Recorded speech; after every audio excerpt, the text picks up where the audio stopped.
The silver palace of Zirath floated high above the clouds, glowing under the twin suns. Every wall sparkled like glass.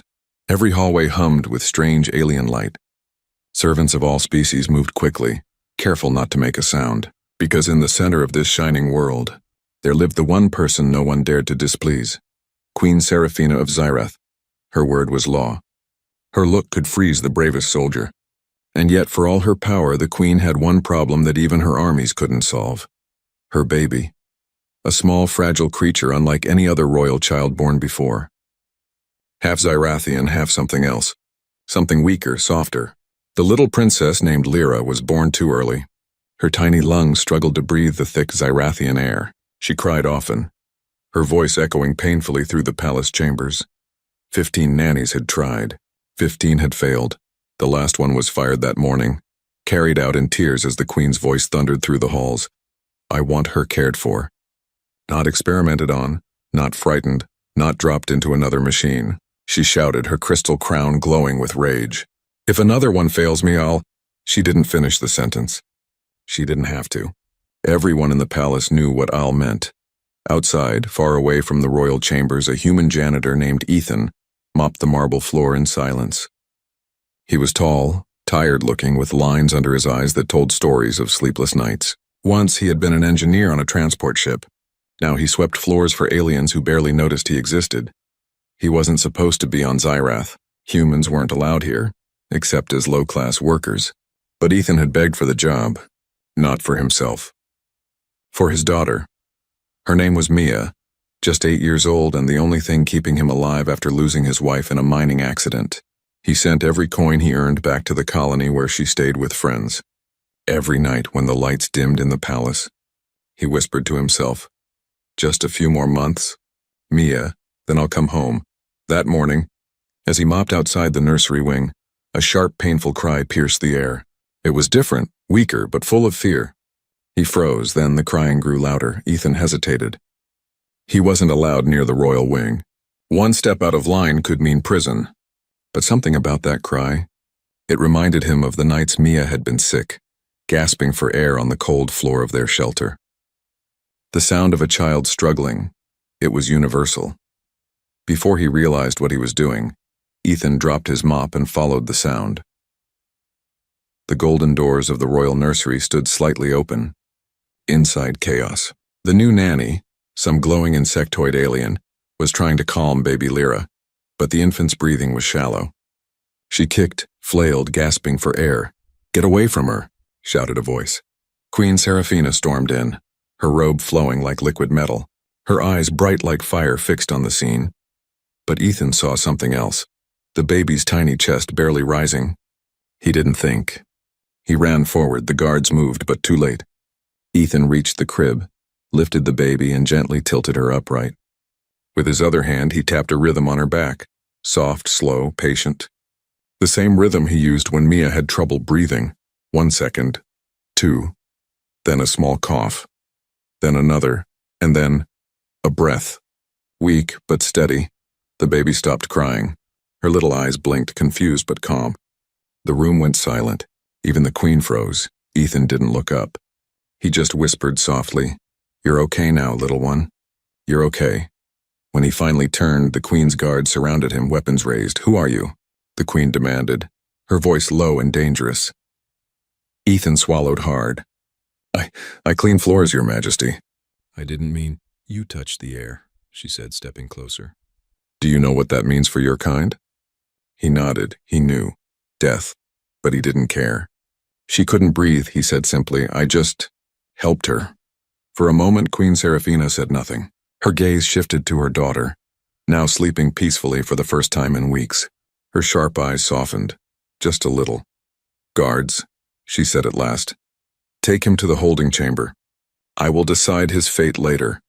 As the guards dragged Ethan away, he caught one last glimpse of the baby, tiny fingers clutching the air where he had been. He smiled weakly. At least she's breathing. But what Ethan didn't know, what no one knew, was that this single act of kindness had just changed the future of two worlds forever. The metal doors of the holding chamber closed with a heavy thud. The sound echoed like thunder inside the cold underground room. Ethan sat on the floor, his hands bound by glowing silver cuffs. The air was damp, heavy with the smell of rust and fear. He didn't know if it was day or night. Time didn't move down there, only his thoughts did. He kept thinking about the baby, the tiny alien princess who had almost stopped breathing. Was she okay now? Did I really help her? He wondered. He wasn't afraid of dying. He had seen too much pain to fear it, but the thought of Mia, his little girl waiting for him, that hurt more than anything. If I die here, she'll be alone. Footsteps echoed from the hallway. The door slid open with a hiss. 2 tall guards entered, their armor shining blue in the dim light. Behind them came Queen Seraphina. She looked different now. Not the fiery ruler who had shouted at her servants, but calm, cold, like someone hiding a storm inside. "Leave us," she said. The guards bowed and stepped out, the door sealing behind them. For a long moment, there was silence. The queen just stood there staring at Ethan. Her eyes, golden and bright, unstudied him like a strange creature in a cage. "You are human," she finally said. Her voice echoed softly through the chamber. "Yes, Your Majesty," Ethan replied quietly. "You know the law," she continued. "No human is allowed near the royal bloodline. Touching the air is punishable by death." Ethan nodded. "I know. Then why did you do it?" she asked. Her tone wasn't angry now. It was curious, almost gentle but dangerous underneath. Ethan took a slow breath. "Because she couldn't breathe. Because no one was helping her. You risked your life for a child that isn't even your species," she said. He met her eyes. "A child is a child. Breathing, crying, scared. It doesn't matter what species they are."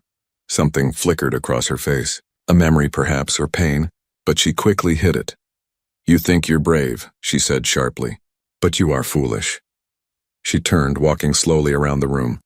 "Do you know how many trained caretakers failed her? How many machines I built, how many doctors I paid? 15 nannies in 2 months, 15 failures. And yet somehow a janitor succeeds." She stopped and looked at him.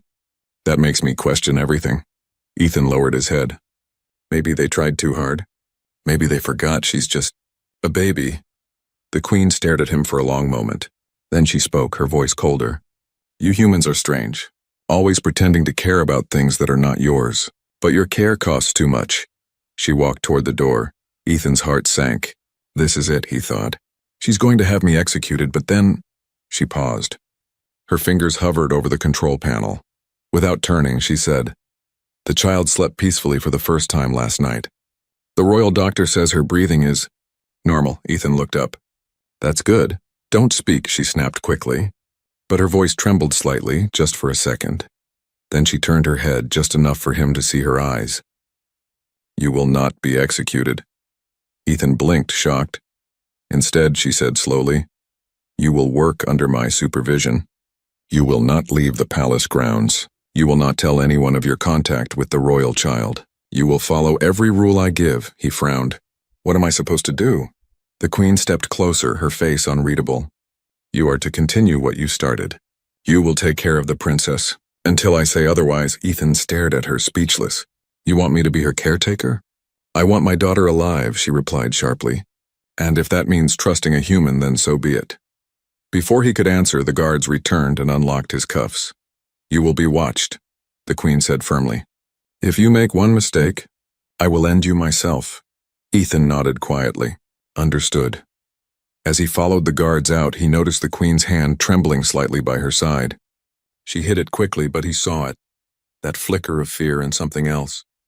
Something human. Moments later, he was led back to the nursery. The door opened. The room was silent, filled with a soft blue glow. The baby lay in her cradle, her small chest rising and falling peacefully. When she sensed him, her tiny hand moved, reaching out into the air. Ethan felt something inside him melt. Carefully, he stepped closer and whispered, "Hey there, little one. Looks like we're both in trouble now." The baby blinked.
tall crystal windows, painting the marble floors in silver.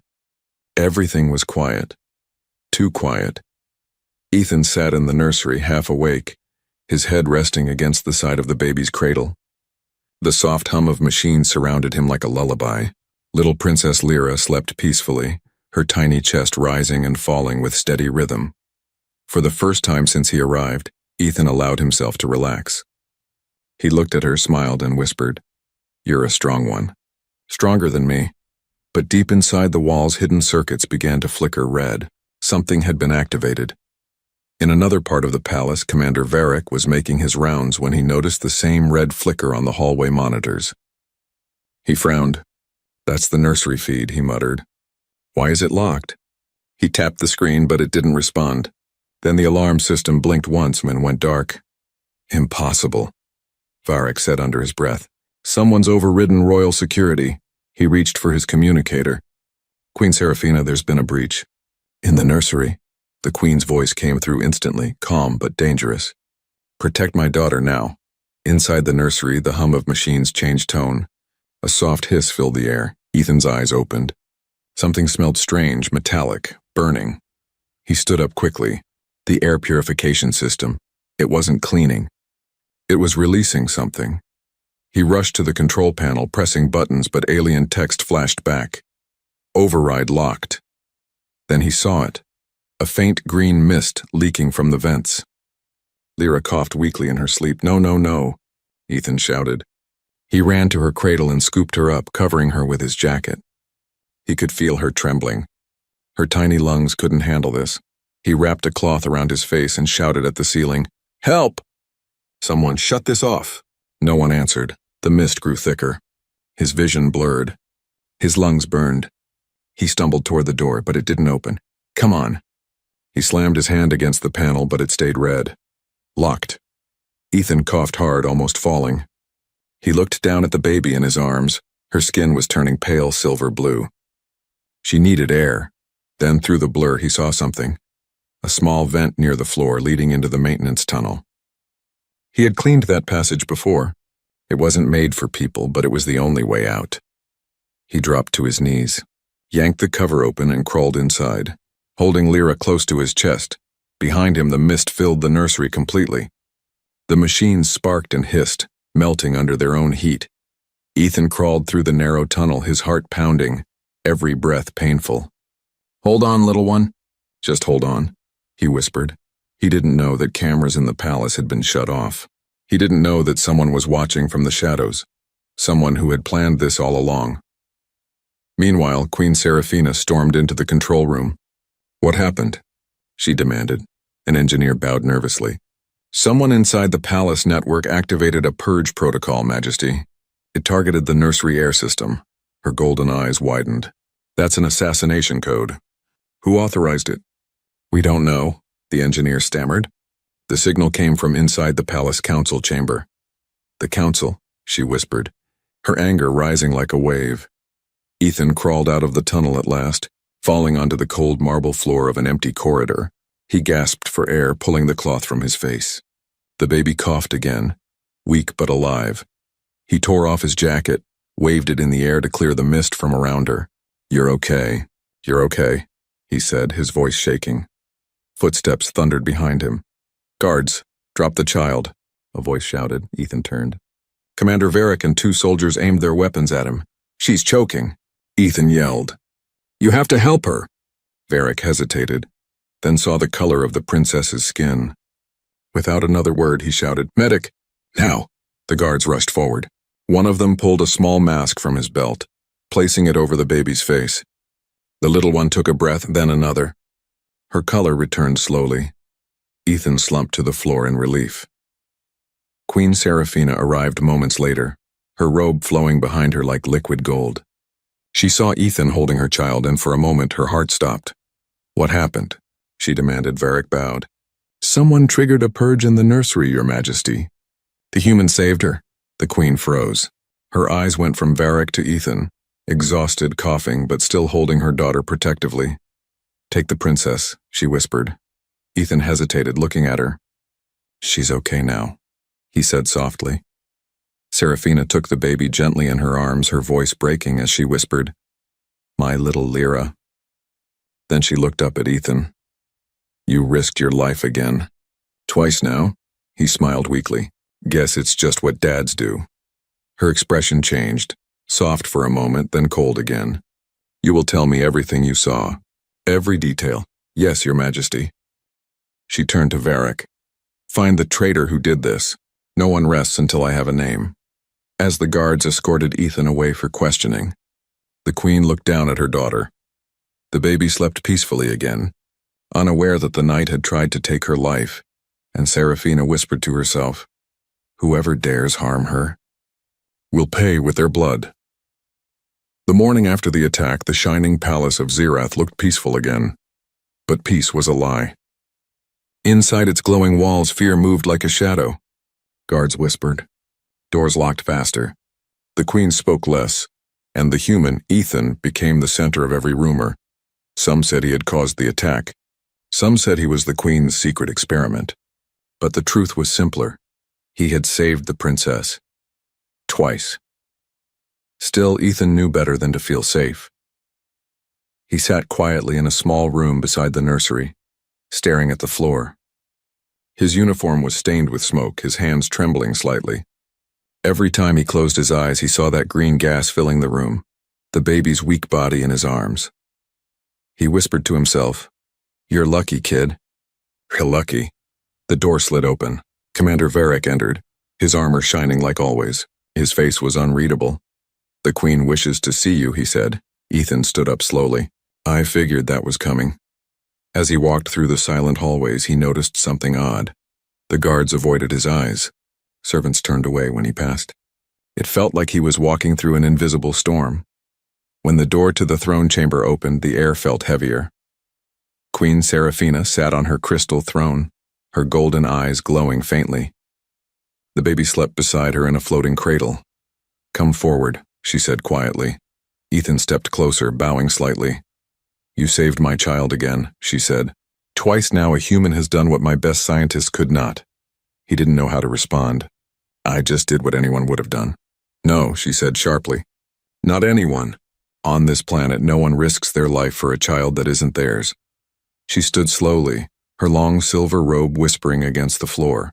"You have earned my respect, human. But that doesn't mean I trust you." Ethan nodded. "I understand." The Queen stared at him for a long moment. "You said you heard something before the gas started? A noise?" "Yeah," he said. The machines changed tone, like someone was controlling them from outside. She frowned. "Then it was someone inside my council." "Your own people?" Ethan asked, surprised. Serafina's expression hardened. "Power makes enemies, human, especially when they think their queen is weak." Her voice trembled slightly at that last word. Ethan hesitated, then said softly, "You're not weak. You're a mother. There's a difference." For a second, silence. Then the Queen turned away. "You speak too freely." "I'm sorry," Ethan said quickly. "No," she said after a moment. "Don't be. Perhaps that's why my daughter breathes today." She motioned to Varric. "Take him to the lower archives. I want him to see what he's protecting." The lower archives of the palace were nothing like the bright halls above. They were dark, filled with humming data crystals and floating holograms of old battles and secret experiments. "This place records everything," Varric said as they walked. "Every law, every betrayal, every death." "Creepy," Ethan muttered. They stopped at a sealed door. Varric pressed his hand against it and the lock glowed open. Inside was a small chamber, one Ethan had never seen before. On the wall, strange symbols glowed. In the center, a large tube filled with glowing blue light. Ethan frowned. "What is that?" Varric hesitated. The truth about the princess. The tube flickered, revealing a holographic recording. The Queen appeared, younger, tired, standing beside alien scientists. A faint image of a baby floated inside the blue chamber. "She was born weak," the recording of the Queen said. "Our lungs cannot form fully outside Zirath's high atmosphere. She will not survive unless we find another way." A scientist replied, "There's a human compound found in their DNA. It can adapt to almost any air pressure. If we merge..." The image glitched. Ethan stepped closer, shocked. "You mean she's part human?" Varric looked at him coldly. "Yes, The princess carries your species' breath. Half of her life depends on human genes. Ethan's mind spun. That's why she could breathe when I held her. My air helped her lungs adapt. Varric nodded slowly. The council doesn't know. If they find out, they'll call her impure and destroy her. Ethan's heart pounded. That's why someone tried to kill her. They know. Varric said nothing. His silence was the answer. Later that night, Ethan stood by the nursery window watching the twin moons rise. He looked at the baby, half alien, half human, sleeping peacefully. He whispered softly, "You're a bridge between worlds, little one. But if they find out, they'll tear you apart." Behind him, the queen entered quietly. "You know now," she said. Ethan turned, startled. "Why didn't you tell me?" "Because it's forbidden," she said, her voice calm but heavy. "If the council learns she carries human blood, they'll destroy her, and me." Ethan clenched his fists. "Then we don't let them find out." The queen looked at him, a human janitor standing in front of a throne, and for the first time, she smiled faintly. "Then we protect her. Together." Outside, thunder rolled through the alien sky, a warning that peace was ending. And beneath that sky, two beings from different worlds made a silent promise: to keep a child alive, no matter the cost. The council chamber of Zirath was a vast circle of silver and light. The 12 members of the High Council sat on floating thrones, their faces hidden behind veils of crystal. Only their eyes glowed, cold and watching. At the center stood Queen Seraphina, tall and calm, her crown dim under the pale glow of the room. The air trembled with tension. One of the counselors leaned forward, his voice sharp. "Your Majesty, we've reviewed the security footage of the nursery attack. And we have questions about your human." A low murmur spread through the chamber. Another counselor hissed, "A janitor handling royal blood? Disgusting. The people will not accept this." Seraphina's golden eyes flashed. "That human saved my daughter twice when your machines and your experts failed." "The point," said another, a tall reptilian figure, "is that he should never have been near her in the first place. This disobedience endangers the royal line and the throne." The queen's voice turned icy. "Are you questioning my right to decide who protects my child?" The room fell silent. Then the oldest counselor spoke, slow and deliberate. "Majesty, we all wish for the princess's health, but rumors have begun, rumors that the child is not fully Zyrathian." Every muscle in the queen's body went still. "Rumors," she said softly, "can be killed." The counselor smiled faintly. "Not when they are true." Gasps echoed across the chamber. Seraphina's hands tightened at her sides. "Careful," she warned. The old alien continued. "We know, my queen, we've seen the genetic scans. The child carries human markers. Tell me, why would our queen allow such impurity in the royal bloodline?" The queen's heart pounded. She had buried that secret deep, hidden from everyone except Ethan and Varric. If the council truly had the data, there was only one way they could have gotten it. A betrayal. Her voice trembled with fury. "Who leaked this information?" The old counselor tilted his head.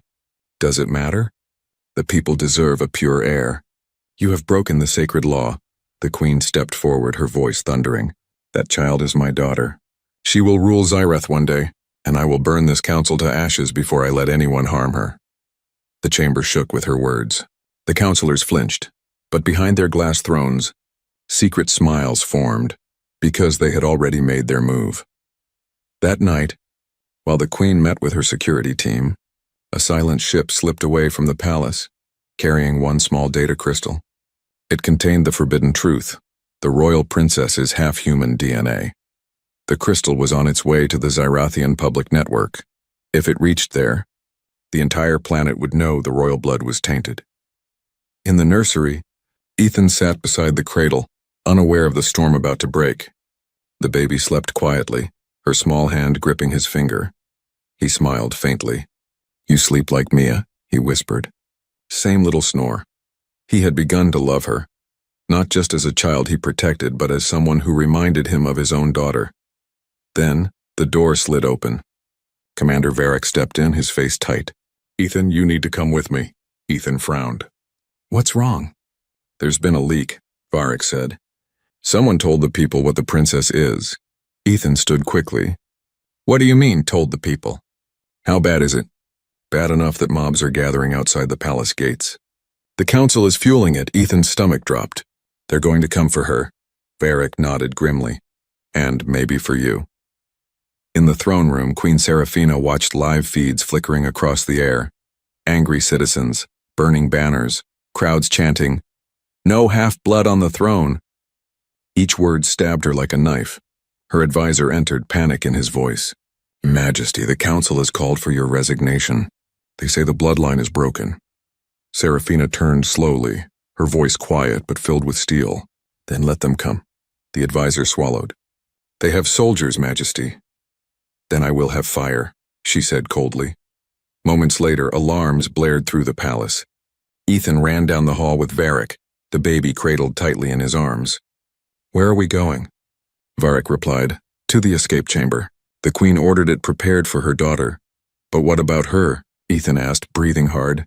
"She'll face them. You just protect the child." They turned a corner and stopped. 3 guards stood there, weapons raised. Varric froze. "Stand down!" he shouted, but the guards didn't move. Their leader sneered. "The council has taken control, Commander. The queen is finished, and so is that abomination you're protecting." Ethan's heart pounded. He stepped in front of the baby. "Over my dead body," the guard smiled. "Gladly." Before he could fire, a blast of golden light struck him from behind, vaporizing him instantly. The queen stepped out of the smoke, eyes blazing. "You dare raise a weapon in my palace?" The remaining guards dropped to their knees. Seraphina looked at Ethan. "Go, take her. I'll hold them off." Ethan shook his head. "No, you'll die," she smiled sadly. "Better me than her." He looked at her, this proud alien queen with tears in her eyes, and something inside him broke. "You're not alone," he said. "Not anymore." She stared at him for a long second, then nodded. "Then fight with me." Outside, explosions rocked the sky as the people of Zyrath turned against their ruler. But inside the palace, a human janitor, a desperate queen, and a fragile baby prepared to stand against a world that wanted them erased. The palace of Zyrath burned, bright towers that once touched the clouds now cracked with fire and smoke. The air trembled with the sound of explosions, the cries of soldiers and the roar of rebellion. Outside the gates, thousands of voices screamed the same words, "No half-blood ruler." Inside, one man held the only thing that mattered, a small baby with silver skin and lavender eyes, the future of a dying throne. Ethan ran through the palace corridors, clutching the infant to his chest. Alarms blared. The floor shook beneath him. His lungs burned, but he didn't stop. "Hang on, little one," he whispered. "I promised your mother I'd keep you safe." Behind him, Commander Varric fought off rebel guards with his plasma staff, his armor dented and smoking. "Go, Ethan," he shouted. "The queen's holding the main gate and she's buying you time." Ethan hesitated, looking back. "She won't last alone." Varric blocked another strike and yelled, "Then make her fight worth something." Ethan turned and ran again, his heart pounding with fear and rage. In the throne room, Queen Seraphina stood tall amid chaos. Her golden eyes glowed with fire as she faced the traitorous council guards. Her robe was torn, her crown cracked, but her voice was pure steel. "You think you can destroy my bloodline, my child?" she shouted. "You will kneel before the future you tried to erase." With a wave of her hand, energy burst from her palms, a pure royal power, throwing back the rebels like leaves in a storm. But there were too many. For every guard she defeated, 2 more came. The council had planned this too well. Then, from behind the flames, the old counselor appeared, the same one who had accused her before. His voice echoed through the hall. "You cannot hide the truth, Seraphina. Your reign is over." Her eyes burned with tears she refused to shed. "Maybe. But she will live." Ethan reached the lower chambers, a hidden escape bay built beneath the palace. The walls glowed faintly blue and a small transport pod waited at the far end. He placed the baby inside a clear stasis cradle, checking the oxygen level, the warmth, the pressure. "You're safe now," he whispered. "I just have to get you off this planet." But the control panel blinked red, launch locked. "No. Come on," he muttered, typing uselessly at the alien keys. Then a voice came from the shadows. "Step away from the cradle." Ethan turned. A soldier stood there, one of the council's men, weapon pointed straight at the baby. You're the human, the soldier sneered. The Queen's pet. Give her up. Ethan stood firm. Over my dead body. That can be arranged. The soldier fired. The blast hit the wall beside Ethan, throwing sparks. He dove to the floor, rolled and grabbed a metal pipe from the ground. Another shot scorched past his head. Ethan swung the pipe and it hit the soldier's arm, the weapon flying away. They struggled, slamming against the walls. The soldier was stronger, faster, but Ethan fought like a father who had nothing left to lose. Finally, with a desperate roar, he struck the soldier across the chest. The alien fell motionless. Ethan dropped the pipe, panting hard. That's for every kid who just wanted to live, he muttered. He turned back to the console, wiped blood from his face, and slammed his hand against the emergency override. The system beeped. Launch sequence 30 seconds. The pod's engines began to glow. Ethan smiled weakly at the baby. You're going somewhere safe, okay? Somewhere they can't find you. But then behind him, a soft voice said, No, she's not going without me. He turned. Queen Seraphina stood there, her armor cracked, her crown gone, her face streaked with soot. But her eyes were still fierce. Your Majesty, he gasped. You have to go with her. She shook her head. I can't leave. If I run, they'll follow. I must stay and end this. Ethan stepped closer. You'll die if you stay. I already gave my life when she was born, she said softly. But you gave her hope. She placed her hand gently on his shoulder. Ethan, promise me. Protect her. As you protected your own. He swallowed hard. I will, I swear. She smiled faintly. Then go. Tell her one day that her mother loved her enough to burn a kingdom for her. Before he could speak again, she pushed the launch button herself. The pod's doors closed. Through the glass, Ethan saw her standing tall. Flames behind her. Defiance in her eyes. The pod rose, engines roaring, and then shot into the night sky like a falling star in reverse. As the ship broke through the clouds, the palace below exploded in a brilliant burst of gold and white. Ethan held the baby close as the pod flew into space. She stirred, her tiny hand gripping his finger. He whispered through tears, You're safe now, Lyra, I promise. Below, Zirath burned. But above the stars, a new light began, the light of a fragile peace, born from the courage of a human father and an alien queen. Years later, on a quiet human colony, a small girl with silver skin and lavender eyes ran through the fields laughing. Daddy, look, I can breathe the air, she shouted. Ethan smiled, watching her. Yeah, you can. You really can. He looked up at the sky, two distant stars shining together. For a moment he thought he saw her, the queen, standing in that light watching them both. He whispered, She made it worth it, Your Majesty. You'd be proud. And somewhere among the stars, the Queen of Zirath's voice seemed to echo softly. Protect her, human. She will build a world where no one ever fears to breathe again.